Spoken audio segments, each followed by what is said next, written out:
आप देख रहे हैं बुलंद आवाज और मैं हूं वरुण कुमार। पोड़ैयाहाट प्रखंड परिसर प्रांगण में मंगलवार को सोहराय मिलन समारोह का आयोजन किया गया। इस कार्यक्रम का उद्घाटन मुख्य अतिथि तथा विधानसभा में कांग्रेस विधायक दल के नेता प्रदीप यादव, बीडीओ फुलेश्वर मुर्मू, प्रमुख उर्सेला मरांडी, डॉक्टर अजित महात्मा, प्रेमनंदन कुमार, सुंदर पहाड़ी की प्रमुख सहित कई गण्यमान्य लोगों ने दीप प्रज्वलित कर इसका विधिवत उद्घाटन किया। इसके पूर्व विधायक प्रदीप यादव ने सिद्धो कान्हू प्रतिमा का अनावरण भी किया और इसके पूर्व मांझी थान तथा जाहिर थान का भी उद्घाटन किया गया। इसके साथ बाबा भीमराव अंबेडकर साहब की प्रतिमा स्थल का भी उद्घाटन किया गया। इस अवसर पर विधायक प्रदीप यादव, फुलेश्वर मुर्मू, उर्सेला मरांडी, उप प्रमुख सुमन भगत, विधायक प्रतिनिधि अजय शर्मा सहित कई गण्यमान्य लोग उपस्थित थे। विधायक प्रदीप यादव ने सभा को संबोधित करते हुए कहा कि सोहराय सिर्फ एक पर्व ही नहीं है, बल्कि यह एक जीवन दर्शन है और इससे लोगों को सीखना चाहिए कैसे जिएं, अपने लिए कैसे जिएं और दूसरों को भी जीने दें। सोहराय प्रेम का प्रतीक है और इस प्रेम के प्रतीक में सभी को सहभागी होना आवश्यक है। उन्होंने कहा कि प्रकृति के संरक्षण अगर किसी से सीखना है तो वह सोहराय पर्व से सीखें और आज पर प्रकृति के साथ छेड़छाड़ का परिणाम आम लोगों को भुगतना पड़ रहा है। आइए क्या कुछ कहा विधायक प्रदीप यादव ने, सुनते हैं। थोड़ा चार चांद इसलिए लगा है कि पिछले बार जो हम सबों ने मिलकर घोषणा किया था इस परिसर में एक भव्य मूर्ति सिद्धो कान्हू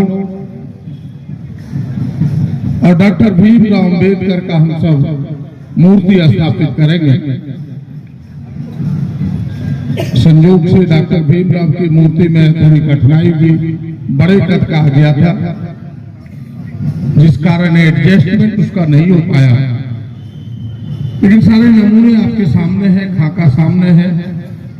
हम सबों ने उस मूर्ति को भी स्थापित किया है और साथ ही साथ यहाँ का जो मांझी थान था, जहर थान जो था, उसके निर्माण को भी पूर्ण कराया है।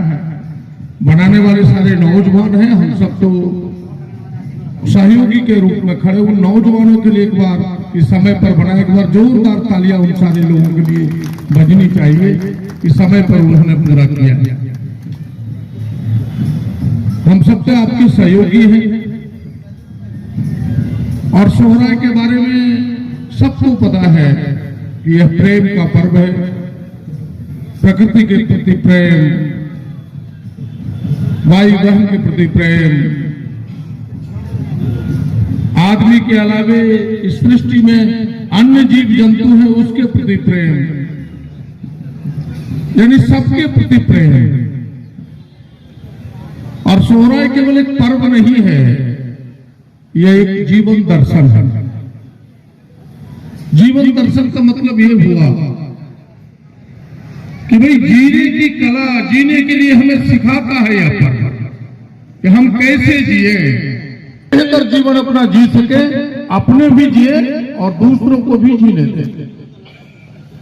अपने लिए तो सब जीता है, लेकिन अपने जीने के साथ दूसरों के लिए भी विचार करें। इसीलिए हमने कहा कि सोहराय केवल पर्व नहीं है, यह एक जीवन दर्शन भी है कि अपने भी जीने के लिए सिखाता है, दूसरों के जीने के भी रास्ते बताते हैं। जरा गौर करें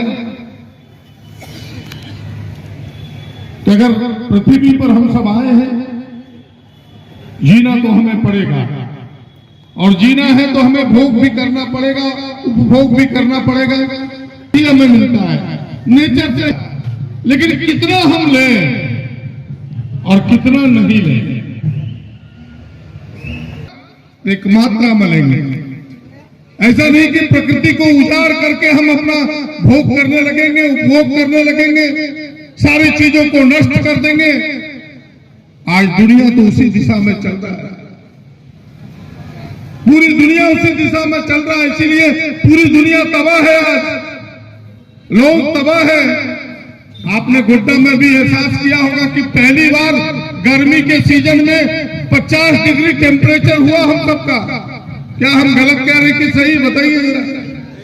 50 डिग्री टेम्परेचर हुआ था कि नहीं? तो भाई हमने प्रकृति को नष्ट किया है। इसीलिए हमने कहा कि जीना है हमें, दूसरों को भी जीने के रास्ते को बनाना है।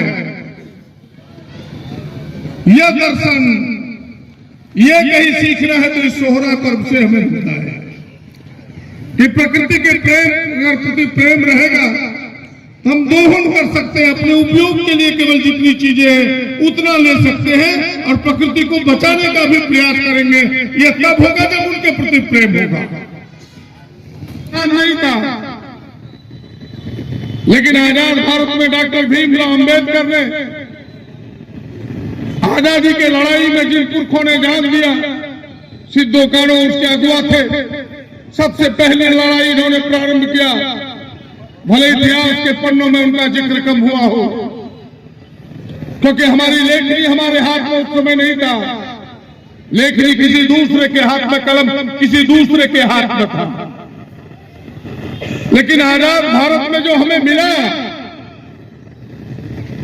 पहले तो हमें अभी एक कहीं आदिवासी, कहीं दलित, कहीं पिछड़ा, कहीं ब्लॉक में आपको बिठा हुआ नजर नहीं मिलता था। फुलेश्वर मुर्मू अगर देन है तो सिद्धो कानो के लड़ाई के कारण और डॉक्टर भीमराव अंबेडकर की कलम की ताकत के कारण फुलेश्वर मुर्मू बैठा है। मैं उस और आपको ले जाना चाहता हूं। यह लंबी लड़ाई है। लोग आज उसे मिटाना चाह रहा है, संविधान को बदलना चाह रहा है। देश में जो लोग बैठे हैं, लोग कहते हैं कि नहीं राजनीति हो रही है। बिना राजनीति का देश चलने वाला नहीं है। राजनीति का ज्ञान तो बच्चे बच्चे को होना चाहिए। राजनीति की पहचान तो एक महिला और पुरुष को होना चाहिए। चाहे आदिवासी हो, गैर आदिवासी हो, दलित हो, पिछड़ा हो, आदिवासी हो, अल्पसंख्यक हो, सबको होना चाहिए। अगर राजनीति का ज्ञान ना होगा आपको, तो फिर सही चीजों की आपकी पहचान नहीं हो सकेगी। इसीलिए मैंने कहा कि यह मूर्ति आज घर घर बिठाने की जरूरत है, एक एक दिल में बिठाने की जरूरत है। क्योंकि आजाद भारत के बाद जो हमें मिला है, ये आरक्षण, जिसके कारण हम सब इतराते हैं, हम सब बराबरी के बारे में सोचते हैं, आज उस पर खतरा है। हमें जो ये बोलने की अभिव्यक्ति मिली है कि हम कहीं जाकर के टाल ठोक के अपनी बात कह सकते हैं, एक छोटा व्यक्ति भी अपनी बात स्वतंत्रता पूर्वक कह सकता है, ये इनका देन है। उस पर भी खतरा मंडरा रहा है।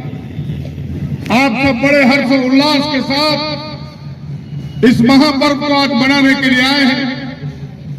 ऊपर वाला इतनी ही ताकत दे, उतनी ही आपको ऊर्जा दे कि आने वाले वर्षों में इससे भी भव्य तरीके से हम सब मनाएं, मिलके मनाएं और आगे के लिए अपना हक अधिकार, क्योंकि पहला नारा अगर किसी ने दिया जल जंगल जमीन बचाने का, तो वो इसी समुदाय से निकला था।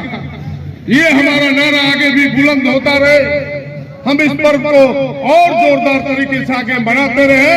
चंद बातों के साथ आपने मुझे आमंत्रित किया, मैं आपको केवल इतना ही कहूंगा, ये मेरे एमपी बनना कोई बड़ी बात नहीं है, लेकिन मैं एक बात पूरा के जाता हूं कि जब तक जिंदा हूं, जब तक यह सोहरा होगा, प्रदीप आपके कार्यक्रमों में आगे बढ़ चढ़कर हिस्सा लेता रहेगा। इन्हीं चंद बातों के साथ नमस्कार, जोहार।